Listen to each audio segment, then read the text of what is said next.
dear Taurians, and welcome to your June 2021 horoscope. If this is your first time here, my name is Justina and I use Western Astrology Tropical Zodiac, and these predictions are most accurate for the rising sign. However, if you don't know your rising sign, you can also watch this for your sun sign or for your moon sign, so welcome. June begins on a positive note. We've got Venus, your planetary ruler, moving into Cancer on the 2nd of the month, where it will remain until June 27th.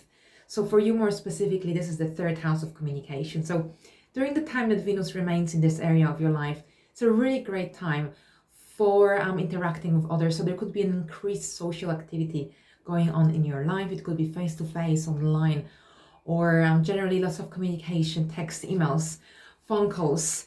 And your relationships with others should be really harmonious at this time. It's a great time for recording podcasts, for dealing with any written projects as well, for taking short trips.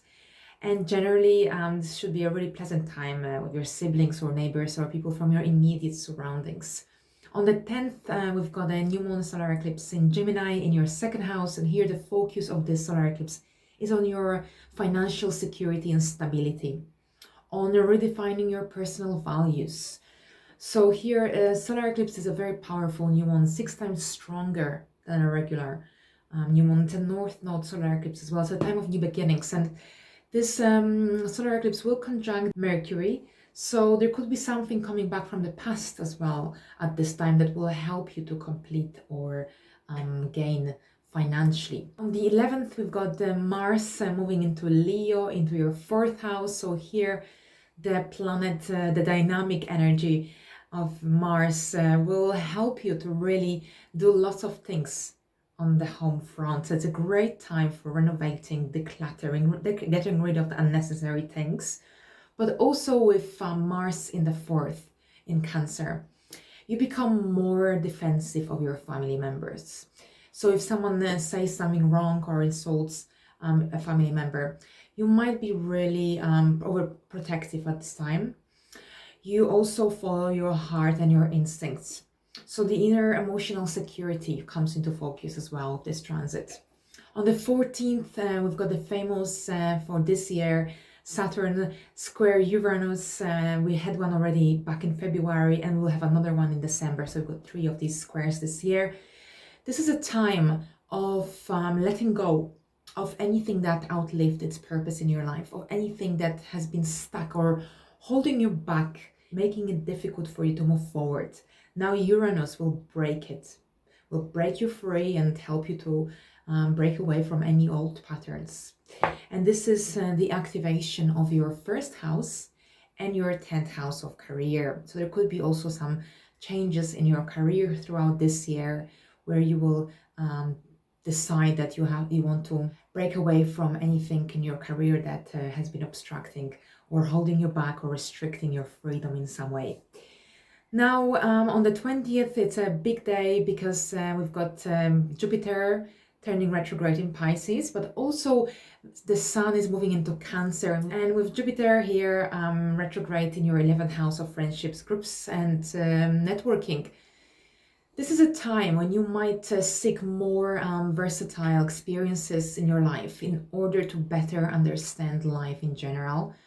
Also, when dealing with any group activities, when working in a team, you might want to do things your own way here with Jupiter retrograde. Now with the Sun, and the Sun moving into Cancer, joining Venus in your 3rd house. So here you might be really busy. There could be lots of mentally stimulating activities going on until the end of the month, because the 3rd house is a house of curiosity, communication. So there could be short trips. There could be lots of activity in your neighborhood as well. Lots of phone calls, letters, emails. Generally, it's a quite busy time when the Sun moves here, because wherever the Sun is transiting our birth chart, this is the area that requires extra attention, but also there's usually lots of activity going on. Now on the 24th, we've got a full moon in Capricorn in your 9th house. So the moon will fully illuminate your area of life direction, foreign trips, foreign people, higher education. So here with this full moon, you have this really great opportunity to better understand your life direction, your life mission, especially if you have been feeling stuck in your life. unable to move forward or confused about your life direction. So here this full moon acts as a guide, so to speak, lighting up the direction for the future. On the 25th, we've got Neptune turning retrograde in Pisces in your 11th house, where also Jupiter will be present. And here with Neptune retrograde, you will feel more compassionate towards others, and you might feel like you want to be needed by others as well. Lots of daydreaming along with this placement, as well as with Jupiter retrograde as well.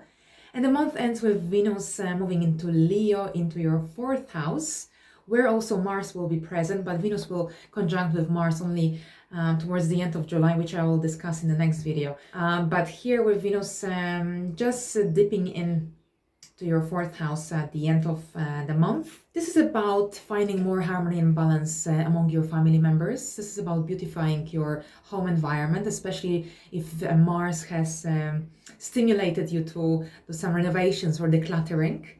And generally, this is a really pleasant time of Venus transiting your 4th house. So thank you so much for your attention. I hope you enjoyed this video, and I hope June is a good month for you.